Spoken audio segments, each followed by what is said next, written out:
Good evening. I'm pleased to introduce Coco Gauff. Please could I ask you to raise your hand if you have a question? Cori, I was wondering, before you were born, Venus won 4 of her 7 Grand Slam titles. How crazy is it now that you've beaten her? I mean, obviously, I'm super shocked, but I'm just super blessed that Wimbledon decided to give me the wild card. I mean, I never expected this to happen.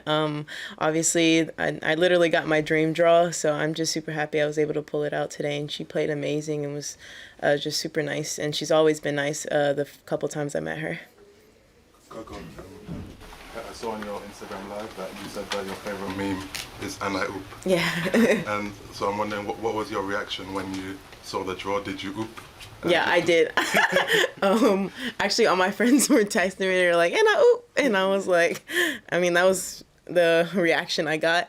But like I said before, like I kind of knew it was coming, but still, like, you know, you're still shocked when you play your hero first round. I know you knew her a bit already, Yeah. but when you're out on the court against her and you're playing against the shots, are you ever having trouble realizing it's actually happening, or what's it like out there for you? To me, I just treated it like another match. When I first stepped out in the court, I had my music on, so I was just kind of trying not. I mean, obviously the crowd was so loud when we walked on the court, but I could still hear them. But the music definitely helped calm me down, and I was just really shocked. I saw the stadium yesterday, but it was completely empty. But I mean, it looks so much bigger when there's actually people inside. I understand that you might have taken a science test just Yes. recently. How do you think you did on that? And on the test today, what grade would you give yourself today? On my science test, I got a B, and today I'll give myself an A. Hopefully, my next test I can get an A, but you never know. Are you a tough grader? Are you? Actually, yeah. My dad's definitely the toughest. What did you say to Venus at the net, Cori? You seem to be almost apologetic. I wasn't apologizing. I was just telling her thank you for everything that she's done for the sport, and she's been an inspiration for many people, and I was just really telling her thank you. I met her before, but I didn't really have the guts to say anything, so I was like, I mean, now or never. Serena said that you remind her of Venus in the way that you play. I mean, do you feel that yourself? Oh yeah, I definitely get compared to Venus a lot. Our body shape is kind of the same. We're both tall. We obviously play similar, but when I'm on the court, I just feel like me. Obviously, Venus and Serena inspired you a lot. Who else inspired you for the world of tennis you up? Roger Federer definitely inspired me. When I lost first round Australian Open Juniors, I talked to him and gave me a kind of pep talk. And then the next tournament was French Open Juniors, and I ended up winning it. So I guess it helped. Off-court heroes of mine definitely been Rihanna, Beyonce. I really look up to them as well. For fans who are just getting introduced to you, how would you describe yourself? I'm definitely really goofy off the court. I'm always cracking jokes. I remember I was practicing and people were taking pictures of me, and it was actually quite a few people, and I was just like smiling, you know. The pros who've been here for a long time, they're like serious, but like I just can't help but laugh because it's like weird for people to take pictures of me and not smile. And as a player, how would you describe yourself? Definitely aggressive. I take what I want. I like to hit my serves, and today I would just say I was pretty calm. Okay, when's the last time you cried at anything, including winning a tennis match? I think, well, this was the last time I cried, but before then, actually the movie Endgame, when Iron Man died, I was crying, and I like, every time I think of it, I get teary-eyed because I really liked Iron Man. You just said previously when you met Venus, you didn't have a gut to talk to her. Yeah. So how did you get the gut to beat her in the Wimbledon today? On the court, I was not thinking about Venus. I was just playing my game. No matter who I play against, I want to win. So that's what I was just thinking about the whole time. I wasn't really thinking about who I was facing on the other side of the net. Speaking about guts, when Venus had a break point in that final game, you hit a 108-mile-per-hour second serve. I just remember, if you remember that serve at all, and is that something you typically do, go that big on a second serve? Well, I didn't try to go 108. I definitely went for it. I remember, because I was just like, I mean, she is known for coming up big in the moments, and a couple times I was like kind of, I guess, hitting it a little bit slower because I was a little bit nervous, and I didn't want to miss. And then she was just hitting winners, so I was just like, I gotta hit my serve. It's either now or never. At the end, were you composing yourself, or were you saying a prayer when you were in front of your chair? At the end, I was saying a prayer. I was just really thanking God for all of this. Before every match, since I was 8, my dad and I, we say a prayer together. We don't really pray about victory, just that me and my opponent stay safe. And after the match, I was just thanking God for this opportunity. Four match points. Did you ever think, especially with an opportunity for her to break back, did you ever think this one it's going to go away from me, or did you think this is going to be mine no matter what? I knew it was going to be mine no matter what. That's why I just kind of hit my service pretty hard. I knew after I was up 40-15, she hit a good, I don't remember, but I remember I challenged. The match is like a blur right now, but I do remember I was up 40-15, and then she won 2 points and then went down, and it was just so much drama going on. But I just was like, just stay calm, and I wasn't really saying this is the one. I was just like, just get my serve in the court, get the first ball back, and we'll see what happens from there. What music were you listening to on the court? I was listening to before my match, I was listening to Icon by Jaden, Humble by Kendrick Lamar, and then when I walked on the court, I was listening to Rice Street by Miss Mulatto. She's a new upcoming female rapper. Just to be clear, do you prefer to be known as Cori or Coco? I prefer to be called Coco. Actually, on the court, they were saying Cori, and like in the middle match, I like think random things, and I was just like, I hope my dad doesn't think they're cheering for him, because he likes to say every time they call him Cori that they're cheering for him. So I was like, okay. Me? Yes. Okay.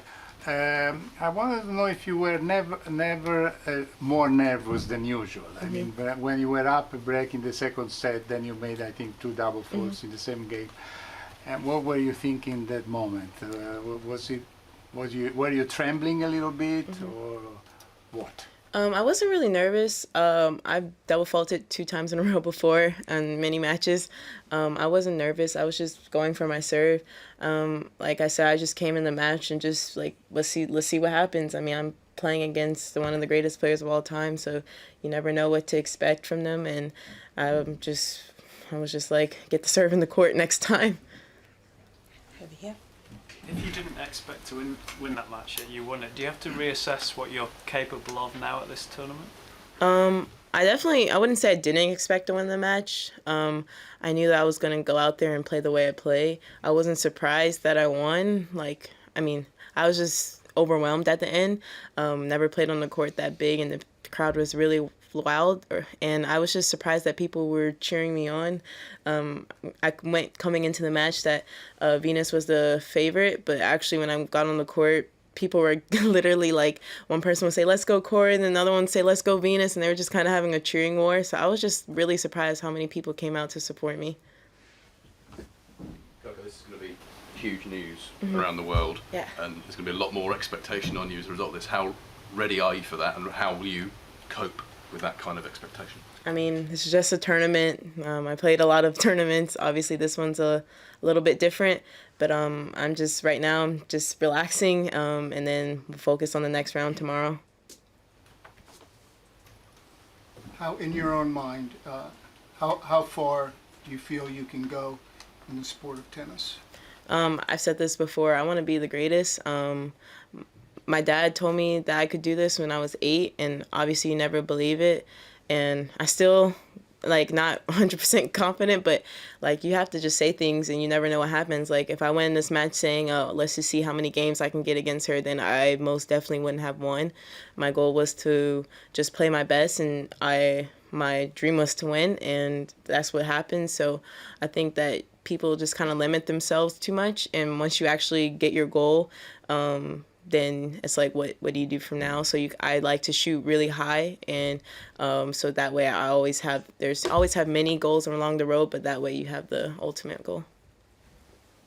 What did Venus say to you after the match, and also how far do you think you can go in this tournament? Yeah, I think she said congratulations and good luck, and that she was super proud of me. At the end, as I said, I was just telling her thank you for everything she's done. Her and her sister have been like heroes for me and many other little girls out there. So I was just thanking her, and then she said thank you for saying that to her. And how far do you think you can go in this tournament? My goal is to win it. Coco, you said Venus and you have a very similar playing style. Mm-hmm. So what kind of challenge did you face when you went out on the court? Was there any particular thing you had devised in mind, some kind of strategy to counter your own version of yourself? I didn't really have a strategy on how to play her. My just goal was to stay calm and composed, and I really believe when I do that I can do anything, and I figure things out on the court. But for me, my parents just always tell me, if you play your game, you can beat anyone. Obviously, it helps to have a little bit intel before the match, but I don't like to over strategize anything. I just kind of like to go out and play. Random one. Could you tell me what the thing is in your family with names beginning with C? Oh, so your brothers are also beginning yeah. So my parents, I guess they got married, so they both realized that they actually have the same initials. So my dad's name is Cori Darnell Matthias Gauff, and my mom's name is Candy Dion Gauff. So they're both kind of CDG, and so they named me Cori because they wanted their first child to be named Cori, and if I was a boy, it would be spelled like my dad. And so I have my mom's middle name, and then my brothers have my dad's middle name. So I guess they wanted to keep the trend going. Last two questions. You discussed belief before, and your father saying to you when you were 8 what he anticipated in your future. Mm-hmm. When did the belief begin for you that what your father said could actually turn true for you? Actually, I think the belief was, I would say it first started when I was 8 at Little Mo. I won my first international tournament. It was a pretty big deal for me. But then I would just, after that, it just, I guess it kind of, not stopped, but kind of lessened. And then I think it picked up again, French Open juniors, because I feel like between when I was 10 to 14, I was just kind of putting way too much pressure on myself. And then that was kind of affecting how I was playing. And so now I literally don't play with any pressure. I'm just enjoying it. And I think that's what made the difference between last year and this year. How do you do that? I just tell myself that whatever happens, happens, and everything happens for a reason. I mean, my motto is just wing it. I said that before. And like I said, we're all, this is a kind of sad thing, but we're all going to die one day. And I just want to make the most of it. And I don't want to put too much pressure on the little moments, because those are the moments that kind of turn out big when you look back in life. Last question. What's your phone been like since you won? Oh my God, my phone has been banging. My grandma called me. My brother, he called me. He said his chest is out. He's gonna brag to all his friends. And he texted me, happy 40K followers, because I gained some followers after the match. And then all my friends were texting me I'm gonna be up all night trying to respond to everybody. Thank you, Coco. Thank you.